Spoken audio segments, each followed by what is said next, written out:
What have all religions got in common? Well, not just religions, but teachings. Throughout the day, every day, what has virtually everyone's life in common?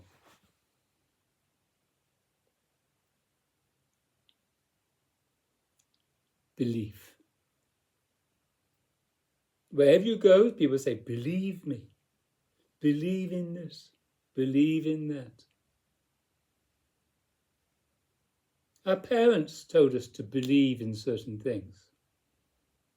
And in that believing in whatever it is, they're also saying, if not in so many words, have faith. Have faith.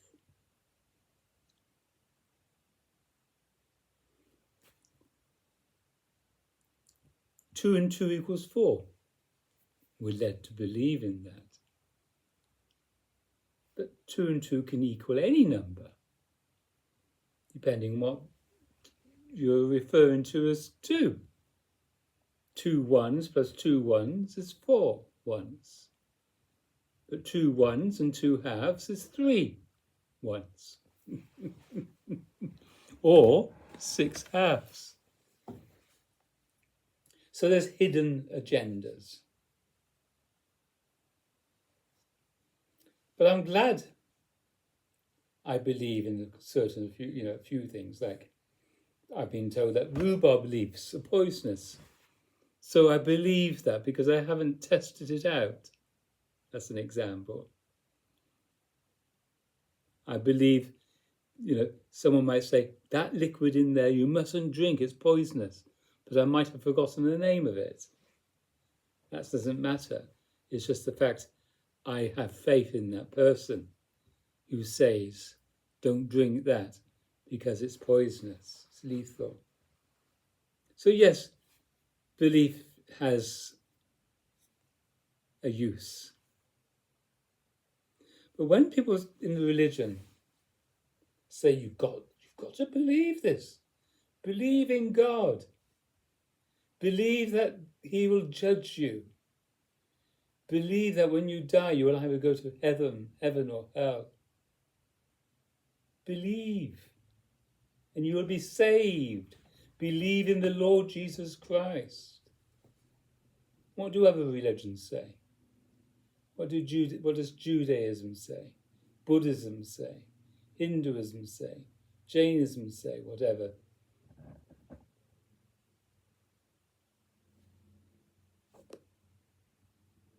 I said to Jesus, listen here, Jesus, I said, when I was in my teens, and I knelt next to my bed, I would say to Jesus, Jesus, Lord Jesus, I don't want to be a follower. I want to be more like you. I had this intuitive inner sense of what he asks of his disciples, devotees, believers. He asks of us to realize that which he realized. He realized a different disposition to the general public, to the general population. And he said, you only need 2 commandments, but I would say you only need 1 commandment. Love God. But what is God? This is where people won't agree with me when I say God is a what, not God is a who. God is a disposition, and I indicate that disposition with an open hand. It's the clenched fist disposition that is about believing. But the open hand disposition is about realizing. And I always use this as an example. My mother and your mother and all mothers must have said at one time, Do not touch that. It's hot and it will burn you. And there were lots of don'ts as children. Fair enough, we didn't understand maybe. You must not, before you cross the road, just simply walk across the road. You need to look left and right, etc. So lots of things we had to do. But with the fire business, we had to touch fire. We had to realise that fire is hot. So simple. My teaching is so simple. It's not complicated. It's in everyday life. But how do you realise God? How do you stop believing in this childish nonsense and realise that which Jesus had realised, and Buddha had realised, and I have realised, that the disposition of the body-mind is already, like into an open hand, already happy, full of energy and life. Jesus said to Nicodemus, you've got to be born again. Nicodemus said, how can I be born again? How can I enter my mother's womb? It wasn't that kind of birth. It was the death of ego, the annihilation of this nonsense. To return to this. So many people, millions of people, are so concerned about their lives, about living. They're so worried, full of anxiety, and they doubt, and they're self-conscious, and they're fearful, and everyone is fearful of one another, self-conscious one another, afraid to be me, be like me, open, happy, joyful. This is where I'm allowing this body-mind, I don't own it, is a vehicle of expression. Be born again of the Spirit, allowing the Spirit to take one over. So it has nothing whatsoever to do with beliefs. I'm making this video because someone commented he wouldn't accept that I claim that God can never be a something. God can never be set in concrete. There is no such God as someone up there looking down upon me and you and going to judge us. That's infantile, childish belief. As if you have a father forever. I'm not here to argue. If I said to you, if I started arguing with you about the fire not being hot, then ridiculous. We couldn't have an argument. Even if it's, even if it's not on, we could say, when it's hot, it's hot. When it's cold, it's cold. We wouldn't argue about that because we've realised people argue the toss about beliefs. They're not arguing about actuality. The Christian will come in, I'm convinced that there's heaven and hell. I'm convinced that Jesus is going to, in that arrogant way, that Jesus or God is going to judge you at the time of death. I'm convinced that my beliefs will save me. So what? I'm happy to believe in all that too. But I don't. And I didn't need to believe in it. You can say something to me and I say, oh, fine, I believe you. Makes no difference, no odds to me.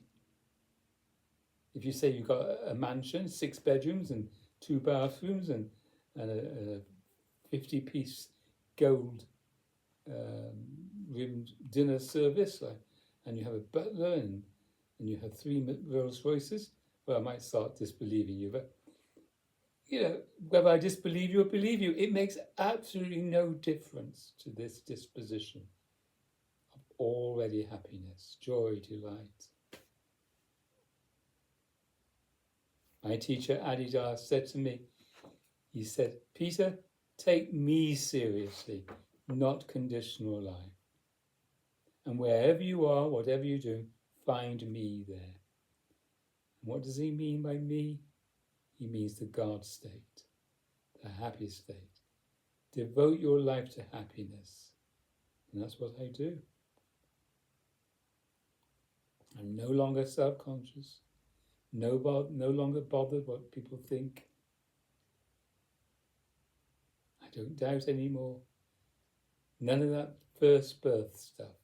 You see, all that's first birth, if you like, of the flesh. Adidar has taught me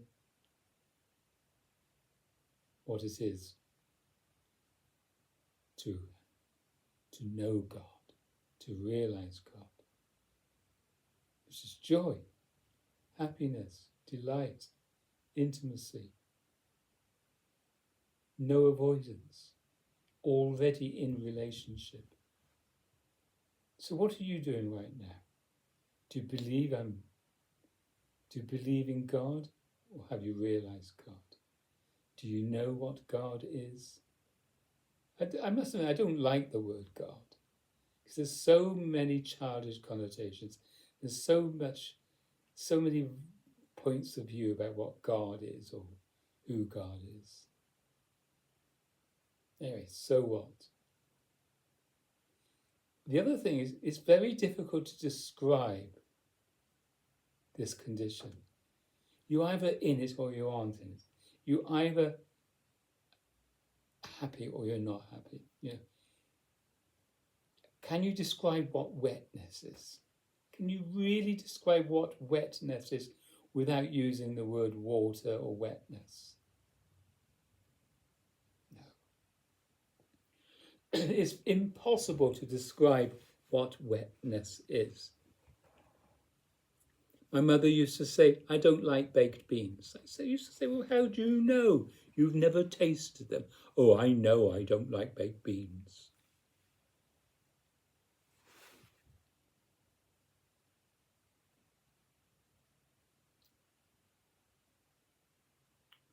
Well, you can go along and believing, but those beliefs have to be replaced with realization. My mother said, don't touch that because it's hot. I believed her, but I had to touch it. You have to touch fire in order to realize, yes, it's hot. You have to taste the sweet and the sour to know the difference. That's realization. So realize this state, this disposition, the divine state. I prefer that word really. The divine state of joy, delight, and if you live like an open hand, you're just embracing all and all. That doesn't mean you're going to accept everything. The open hands change things. And then you become open-eyed. You're just full of energy and light. Living your body-mind. I said in the video earlier, there's electricity, energy going all the way around my home, my apartment. I have faith that when I switch this switch, a light will come on. Immediately, instantly.